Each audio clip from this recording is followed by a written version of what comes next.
Hi, everybody. I am Dr. Jen, and this is Eat Your Damn Food. And I am here with Joanne Kane, our holistic life practitioner, and a dear friend of mine as well over all these years that we've been working together and playing together, which is so great. And we haven't gone dancing yet, Joe, but I know we've done yoga, but we have not gone dancing, but that'll be on the agenda. So, anyhow, Joanne, thank you so much for being here on a Friday morning. Of course, my pleasure. And yes, I'm waiting for that moment to put our dancing shoes on next time. Yeah, well, and this is interesting because what we're going to be talking about today is really talking about how can yoga actually make a difference when you are somebody who's going through an eating disorder, or if there are professionals listening and you're trying to find other tools, other ways for your clients to really connect with their bodies in a very different way.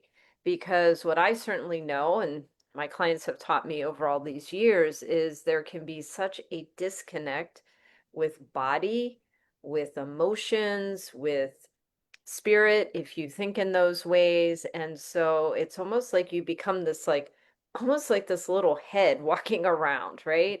And so I know, Joanne, part of what I love about the work that you do on our team is you kind of bring together all these different parts of self for our clients.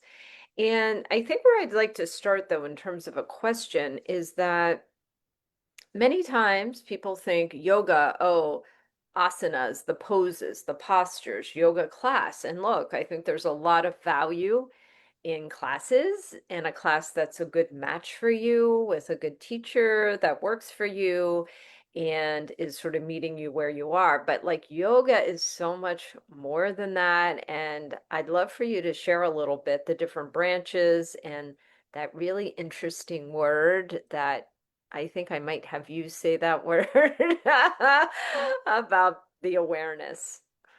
Yeah, you bring up so many good points about yoga, and I could be the first person to vouch for the fact that when I first started practicing over 28 years ago, I didn't realize that yoga was so much more than what I thought it was, which was just exercise. We'll just call it that. I Mm, really thought that it was just another form of exercise and another form of movement. And coming from a dance background as a former ballet dancer, I was really attracted to that as a form of moving my body in a way that was very different than the way I was trained. And I think that at this point in my yoga practice, I've come to a real place of what yoga and the definition of yoga is, which is yuj, which is the translation from Sanskrit is a joining or a union of. mm, And what exactly what you were saying before, as you were describing what yoga is to you, is that it's a joining of mind, body, heart, which is your emotions, spirit, if you subscribe to that, mm, and what connects it all together is your breath. So breath is the bridge of consciousness. mm, And if you think about it, if we don't have our breath, you and I would not be sitting here talking to each other either. So we need our breath is as that guide. mm, So, when we talk about mind body connection, yes, you're right. Most of us live up in our head and mm, we are disconnected from our body. So, the way that we use yoga to connect that is through this practice called Ashtanga. And a lot of people that practice yoga will think immediately, oh, that's the very physical, exercisey form, a lot of jump backs, chaturangas, up dogs, down dogs. And it is that. But Ashtanga, if you translate it, is 8 limbs. So mm, there are 8 branches or 8 limbs of the yoga practice. And when you mention asana, okay, mm. that's one of the limbs, One of not the limbs. all 8. Hmm. So that means it's one of 8, which is a small percentage of what the practice is. Mm. Yeah. And you're not with our fab clients, you're really not doing asanas, although you do come to Miami and we started hosting events. So we'll do a little talk about that at the very end of an upcoming option if people do want that one of the eight limbs, right? But so much more that you do is not about that branch of yoga. And I'm thinking about one of our clients that we've all been working with for a while. And many times, Joanne, she will quote you Mm, in terms of one of her go-to coping skills that does have to do with that bridge of consciousness, the breath. And you taught her something really simple. And it may not even, people might be like, that's yoga, but it's connecting the union with the breath. And it is that certain kind of breathing technique. And she loves that. Why? Because you can use it at any point, and she's in the school system that can get very stressful, and she's able to just like, pull that coping skill out of her little toolbox versus, oh, I'm going to work through lunch, or I'm going to, turn to my eating disorder as a way of coping. So I think that's also a point I want to highlight is, why is this so important, is because we're trying to figure out, well, what else when life is stressful, because that piece is not going away, eating disorder, no eating disorder, right? What else works when you're having these really stressful moments, or you're on this journey and you're trying to increase your consciousness and your awareness. So, anything you want to say? I know I said a lot again. I have my very okay. strong Cuban coffee this morning. So, And that could be yoga too, drinking your yeah, coffee. yeah. Oh, yeah. There you go. I think it's hard because if you teach these practices, if you're not accustomed to this, they're going to seem like they're very hard and they're Mm, very challenging. And they are because you mm, haven't practiced them. The mm-hmm, practice of yoga was not meant to be hard, right? mm, The practices are practical and mm, they can be done.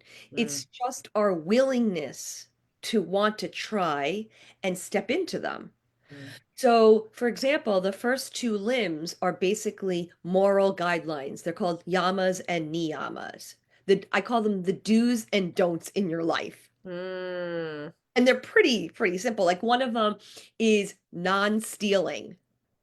mhm, Okay, right. I'm not going to go to a store and mhm, take whatever object I see. I'm going to go to the register and pay for it. Like mhm, that's pretty clear. And mm, most of us do abide by that principle. mhm, But we look at non-stealing as like, don't steal time. Don't be mhm, late to things. Be prompt. Right. So mm. that's an example. But the one that I really love that I use all the time in my teachings is the concept of svadhyaya, your favorite word. Spotty. Yeah, Yeah. yeah. Oh, I said it. I said Beautiful. it right. I don't have the rolling of my R's and my S's, but I'm probably butching it a little as well. But Svadhyaya is the practice of self-study. Mm, So self-study, I think in your world, Dr. Jen, would be equivalent to insight, mm, deep inner work, self-study, mm, right? Reflection or inquiry. mm, And I use that practice with a lot of our students and my own students to teach them a higher level of awareness of themselves. Right? mm, Self-study. That means you study yourself. When you get triggered, when you have a negative reaction, mm, when something so small makes every hair on your back stand up and the fire out of your ears come out, like what's mm, going on? mm, Right? And so the tool that I use when one gets triggered, I say power of the pause, which I got from you. Okay, mm. And I stop. got from Allison Smella, so I got Okay, that one from her, a recovery great. coach. Oh, I'll applaud Allison too. Thank Yeah. you. So power of the pause, stop, take yourself out of the situation.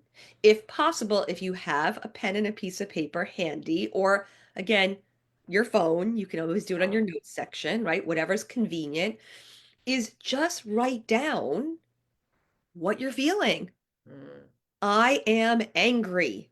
mm, I am scared. I am fearful. I am frustrated. mm, Whatever it is that's coming up, right? Notate it so you're acknowledging it. And then if you have the wherewithal to go one step deeper, like where in your body is it showing up? I Mm. feel it in my shoulders. I feel it in my ears. I feel it in my jaw. And then that other Mm. step, again, depth, svadhyaya, self-study, insight. What was the trigger? What Mhm. ticked you off? What Mhm. pushed your button? Right? And it's a super helpful technique Mm. that I've kind of incorporated with yoga and added a little bit of my juice to it and your juice and Allison's juice, put it together so that it's a skill set. Yeah. And it may seem so simple, Mhm. right? But it's not always so simple to figure out like what is going on over here. And I heard this great phrase. I was watching like a little video and it said what the mind hides, the body reveals. What the mind hides, the body reveals. So sometimes we don't always even know. And I had this experience with you yesterday, right? I was saying, Joanne, I'm noticing I'm feeling a little off, right? My head's feeling a little heavy and my energy's a little low. And what is going on? And so I actually did this. I took the power of the pause. I'm like, hey, Joanne, can we meet today? And I just took a few moments to, connect with my breath and just to kind of take a step back. And my body was sort of telling me, you need a little rest, you need a little food, have a snack, have some water. And amazingly, in a very short time, I could shift. I didn't do the journaling, but I am a big journaler. Like, I love to journal. I have journaling on my phone in my notes section. I have a paper journal. I do want to bring up one other thing for people who are like, I don't want to have a journal laying around. So that's where the phone can come in. Some people are not writers. I tend to be because I'm very visual. But something else that I've been doing as a different form of journaling is in the voice note on your phone. Sometimes what I do is I will actually want to just speak out what I'm feeling and what I know. And sometimes it could be like what my body, like you're saying, how's my body feeling? Sometimes it's the emotions. Then, like you're saying, was there a trigger? Could I figure out what was that trigger? And sometimes what I'll do is I'll leave the voice message and then I'll go back and I'll listen to it for a couple minutes. So then I can hear myself and sort of connect the dots. And that's a new practice for me, but I am always so surprised at what that shows me, that svadhyaya, like the awareness that can give. And look, that could be a 5-minute practice. That's what I'm saying. These techniques don't have to be a 24-hour ordeal, right? Mm-mm. And I think what you're bringing to the table, which is really important, is acknowledgement. Mm. You're Mm. notating and you're acknowledging what is going on within yourself. Mm-hmm. Because when we don't, and we push or we ignore or we're not even aware of, it where does that energy go? And I'm a big energy person, right? Emotions, and I know energy is not tangible, and we could talk about that another time, Mm-hmm. but where do those feelings go? They Mm-hmm. have to go somewhere. And if we're not taking a moment or even, a little bit to say, hey, this is what I'm feeling, this is why I'm feeling it's okay, compassion, kindness, and self-love for oneself. It's okay that that's where I'm at, Mm-hmm. right? And doing all of that work then softens what's actually going on and it opens up the space for one to be in acceptance. And that's probably another topic we can talk about too. Mm. So accepting where you are in that moment and bringing that acceptance, it even allows the possibility to then have something shift and transform just by the acknowledgement and the acceptance of it. And you're right, that could have us go deeper as well. So what we would encourage people to do is try maybe some of these little things that we're talking about, right? To take the step back, to take the power of the pause, to acknowledge what is the body trying to say, what are the emotions trying to say, and trying to find ways to get it out Because what I'm hearing, like going back to that energy thing, then the energy can get sort of stuck in the body somewhere. Mhm. And the other piece is that we can then go on automatic, like we're not even aware of what's going on. And I think that's where then the tendency to act out with our eating disorder symptoms, it can just sneak right in there and become the way we cope in this, like, kind of checked out way. So bringing this Svadhyaya and finding the practices that really work for us. So Joanne, as always, thank you for being here. I know we could talk for another hour, but we are not going to do that. You'll be back next month. But I would like people to hear, and I know all the details may not be planned just yet, but you did come to Miami from New York and hosted a beautiful event in Coral Gables. And we invited all kinds of people to be there and to be a part of it. So, maybe you could just say something and then next month you can say a little bit more as well. But if people are wanting a very conscious yoga class and to work on some of these interesting practices, because what I know is your classes tend to be beyond sort of the more traditional yoga classes. Oh, thanks, Dr. Jen. So, yeah, I'm going to be back with you guys on Friday, September 19th. I don't have the time of the yoga class, but I do know it will be Friday evening. That is the 19th of September at Suva Yoga, which is your yoga teacher, Susie's space, which is so sweet and lovely. And I'm going to go on the thread of what I taught the last time, which was transformational yoga. I love that title. And it's Too. going to incorporate everything that we spoke about and some. So Mm, I will give a yoga class. I'm heavily based on flow, alignment, and breath.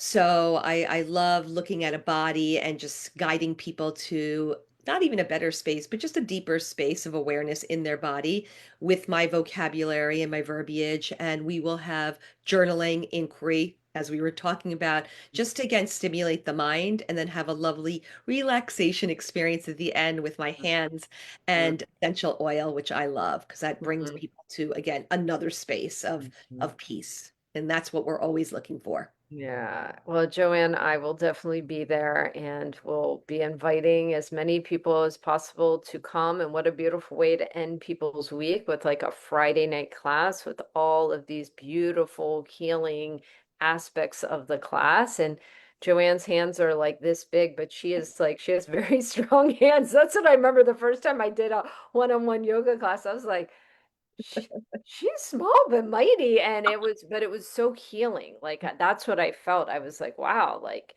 just the healing that came from, your way of being and your hands and all of your years of training and how much you believe in this work. So, Thank you so much. all right, Joanne, namaste. I'll see you Namaste. again today. Okay. Yes. Be well.